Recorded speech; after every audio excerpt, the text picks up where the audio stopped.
What is the least possible perimeter of a triangle whose perimeter is more than 2006 and whose side lengths are consecutive integers? So let's draw a triangle and let's make the sides consecutive integers. Let's say that's n plus 1, and n plus 2. Now the perimeter would therefore be n plus 1 plus n plus 2, which in this case is 3n plus 3. Now they're saying, what are they saying? More than 2006, okay? So we want this perimeter to be more than 2006, so that basically means that we want 3n plus 3 to be more than 2006. Okay, let's solve this. So we get 3n is greater than 2003, and therefore n would be greater than, what is that, 667.6 repeat, right?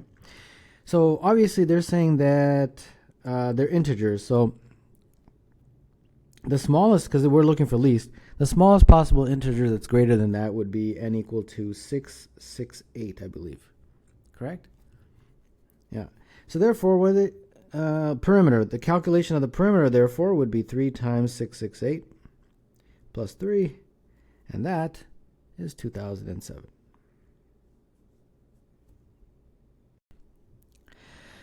What is the only positive integer x that satisfies this equation?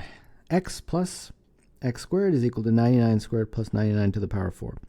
Well, I can kind of do this by inspection, but I'll just write it out a little bit more clearly. So that 99 to the 4th, I'll put 99 squared to the 2nd. And then you can see this matches up perfectly, well, like left side, right side. So basically x is equal to 99 squared. Yeah, I think that's all this is, really, just by inspection, and therefore 99 squared is 9801. Yeah, so that's the answer.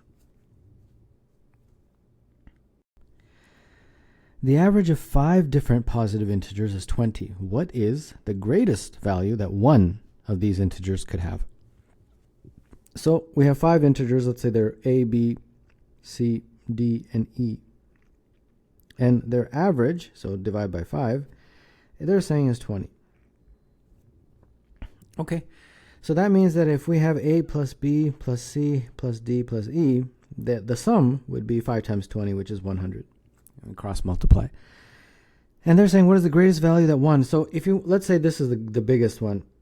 If we want that to be the greatest, we would have to make everything else the smallest. So all these guys, make those as small as possible. And they're positive integers, but they're all different. So I can't put 1, 1, 1, 1, which is what I was thinking of doing. But I can put 1, 2, 3, and 4. Those are the smallest positive integers. And therefore this one, well, let's just keep it e for now. And then when you solve for this, e would be 90.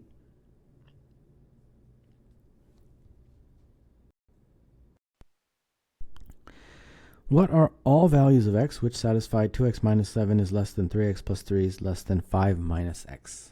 Okay, so 2x minus 7 is less than 3x plus 3, which is less than 5 minus x. So let's just work with those two for now. So 2x minus 7 less than 3x plus 3. So if we do the math here, subtract 3 from both sides, subtract 2x from both sides, and we get x is greater than minus 10. So that's the first part of it. Then let's take these two and figure out that part of it. Okay, so this one, add x to both sides, and then subtract 3 from both sides, and then x would be less than 2 over 4, where that is what, 0.5, I guess, or a half. Okay, and then combine those guys, so x is greater than minus 10, or is less than a half, and that would be all the values that satisfy those inequalities. Two different circles that pass through the point 1, 3 are tangent to both coordinate axes. If the length of a radius of the smaller circle is r, and the length of a radius of the larger circle is big R, what is the value of small r plus big R? Okay, so I'm going to have to draw this a little bit bigger here because that's really small. And it's certainly not going to be drawn to scale, so forgive me. I'll try to do my best here. Oh boy. Not even sure how to approach this. Okay, this is going to be really... It's not even going to look like a circle, but that's okay. You guys understand. All right, so now let's talk about this. First, what I'll do is I'll put centers of that warped circle and this one. So those black dots, if you can even see them, are the centers of those circles. And then what do I do next? I'm just trying to think. Do I just go by the... Yeah, I think I just go by the circle formula. So they're saying... let me just think about this for a second. Yeah, so if I draw a line from the center to the axes, that's going to be big R. And then for the smaller one, that's going to be small r. Yeah, so the formulas, if you guys remember, it's x minus r for the small circle, y minus r is equal to r squared. And then for the other guy, the big circle, it would be pretty much the same thing. The only difference is that it's big R. So those are the values. Those are the, what's it called, equations. And then they told me a very important point, which is that both of them have this 1, 3. So that 1, 3 is this guy right here. That is 1, 3. They say that the point 1, 3 is on both circles. So that means it satisfies both equations. And I think that's how we're going to figure this out. So let's substitute 1, 3 in the first equation. So it'll be 1 minus r plus 3 minus r is r squared.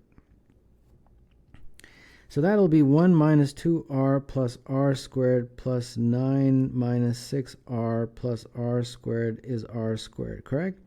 So I guess now we just have to solve this. So if you put everything on one side, it'll be r squared minus 8r plus 10 is 0. Oh boy, I gotta use a quadratic. I was hoping I didn't have to, but that's okay. If I use a quadratic, I get r is equal to 8 plus or minus 64 minus 10, I believe. Or no, minus 40. Minus 40. All over 2. So that's going to be r is equal to 8 plus or minus... 24 is what? 2 root 6, I think? 2 root 6. All over 2. So that's just going to be 4 plus or minus root 6. Okay. So if you did the same thing for this guy, it would be pretty much the exact same calculation. So that makes me think that the r, the small r, is the 4 minus the root 6, and the big R is 4 plus root 6. For obvious reasons, the big R has to be greater than the small r. So they want the sum, so r plus r would be just 8. And there you go.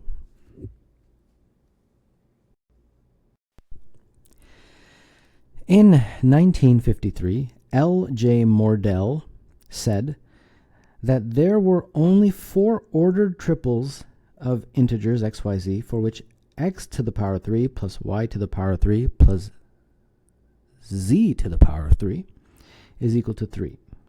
One of these is 1, 1, 1. What are the other 3 ordered triples?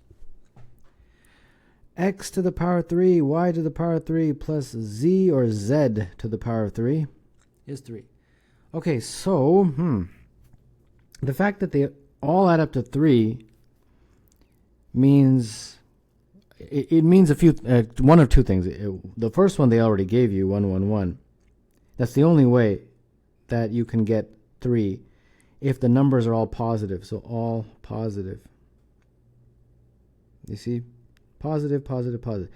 But as soon as you go above 1, so to say 2, you would never get a 3, right? The sum would always be greater. So the only way you could ever get 3 is if at least 1 is a negative. So at least 1 negative number in that ordered triple. Now, I don't know which one. So what I really did was just kind of fooled around with this, looking at what the values are for cubes. And hopefully I can find it sooner rather than later. So 1, 8, 27, what's the next cube? 64, 125, that kind of thing. And then kind of staring at these for a while and thinking, I've got to add 3 of them together. And if one is negative, can I get a 3? And I concentrated on this guy. If I have 2 of these guys, that's actually 128. And if you take the 128 and compare it to any of those other cubes, you'll see this guy is within 3. So if I put 64, 64, and 125, but this was a negative, then you would get a 3. So basically what that means is that the XYZs would be 4, 4, and negative 5, I believe. Is that right? Yeah. So the order triple would be 4, 4, and negative 5. But they're saying that there's 3. And good news is that it's not another set of numbers. It's just putting this negative 5 in a different location, which is a bit sneaky. But that's okay.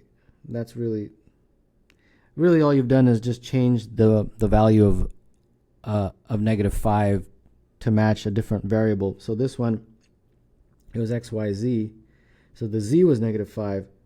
But here, if XYZ, you made the Y the negative 5. And then obviously the last one, you've made the X the negative 5. So these are the 3 other ordered triples that satisfy that equation.